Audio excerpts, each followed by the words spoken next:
Hello ma'am, Somu అని. పొద్దుటూరు సోమన్ అని చెప్పు, అర్థమవుతుంది. పొద్దుటూరు సోము అట వచ్చారు. షమీన్ సార్ వచ్చారని చెప్పు. ఆయనతో పాటు షమీర్ గారు కూడా వచ్చారు. రమ్మని చెప్పు. Okay ma'am. సోము, ప్రకాష్కి సూర్యకి మధ్య 10 కోట్ల రూపాయల బిజినెస్ డీల్ ఉండేది. ఆ బిజినెస్ కోసమే కదా మీరు నాకు ఎక్కువ డబ్బులు ఇస్తానని అడుగుతూ వచ్చారు. నాకు తెలిసినంత వరకు ఆ ల్యాండ్ మీద ఎటువంటి డీలింగ్ జరగలేదు. మాకు తెలుసు, షమీన్ సార్ అలాగే చెప్పారు. షమీన్ సార్ ఆ టైంలో అక్కడే ఉన్నారు. అవును కదా, నేను అది మర్చిపోయాను. నా భర్త చనిపోయిన 2 నెలల తర్వాత సూర్య వచ్చి నన్ను కలిశాడు. అప్పుడే మేమిద్దరం డీల్ ఫినిష్ చేసుకున్నాం.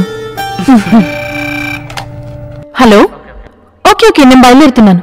సారీ సోము, నేను ఇప్పుడు వెళ్ళాలి. తర్వాత కలిసినప్పుడు మాట్లాడుకుందాం. మీరు రేపు అపాయింట్మెంట్ తీసుకుని రండి, ఎందుకైనా మంచిది. సారీ. పని త్వరగా అయిపోతుందని నేను చాలా ఆశపడ్డాను. కానీ ఎమ్మెల్యే రాజాకి డబ్బు ఇచ్చి మనం చాలా మోసపోయాం. ఆ అమ్మాయిని బెయిల్లో తీసుకొద్దామని డబ్బులు ఖర్చు పెట్టాం. అదంతా బూడిదలో పోసిన పన్నీరే. బిజినెస్ గురించి మనం మాట్లాడాం. ఆ రోజు రాత్రి మాట్లాడింది మీకేం జ్ఞాపకం లేనట్టుంది. ఆవిడ క్యారెక్టరే అంత సోము. ఆవిడ దృష్టిలో ఆవిడ కరెక్ట్. బిజినెస్ వేరే, ఫ్రెండ్షిప్ వేరే. రాజా ఇవ్వాల్సిన డబ్బు నేను నీకు ఇస్తాను. వద్దు, నేను డబ్బు గురించి ఏం మాట్లాడలేదు. ఏదో ఖర్చు అయింది.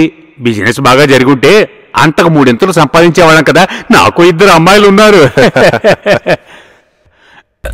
ఒక్క నిమిషం, ఇప్పుడే వచ్చేస్తాను. మేడం, ఈ షమీ సార్ ఉన్నారు చూడండి, పొద్దుటూరులో పెద్ద మనిషి. ఆయన కుటుంబంలో ఉన్న వాళ్ళంతా మినిస్టర్లు, ఎమ్మెల్యేలేనండి. అందుకని ఆయన డిసైడ్ చేసుకున్నారు ఈ ప్రాపర్టీ సోనీకి కాదు, ఆయనకే కావాలట. మర్చిపోకండి, మళ్ళీ వస్తాను. మీ మనసులో మాట ఏమిటో చెప్పండి. వెళ్ళిరానా? ఓకే సోము, ఆలోచించి చెప్తాను. మర్చిపోవద్దు.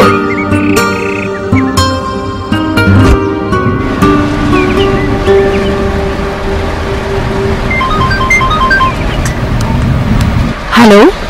మేడం, పొద్దుటూరు సోమును మాట్లాడుతున్నాను. చెప్పు సోము.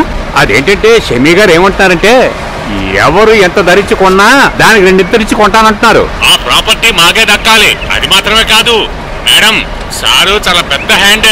సోము, అది కాదు మేడం, నేను ఎందుకు సజెషన్ చేశాను మీకు తెలుసు కదా. పోయిన నెల అనుకోకుండా కొన్ని ఖర్చులు వచ్చాయి.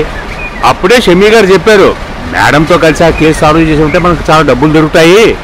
అది ఏంటంటే, నాకు 3 కూతుళ్ళు ఉన్నారు.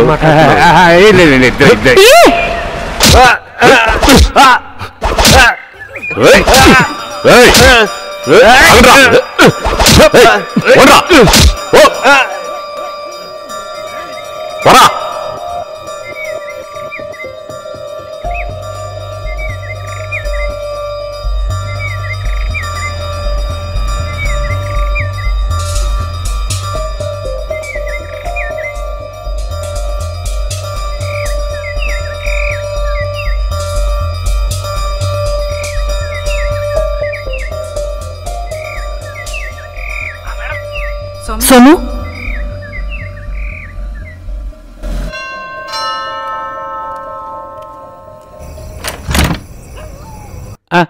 నమస్కారం. ఎవరు మీరు? ఎక్కడి నుంచి వచ్చారు? నేను పొద్దుటూరు సోమన్ని. మేడం గారే రమ్మన్నారు.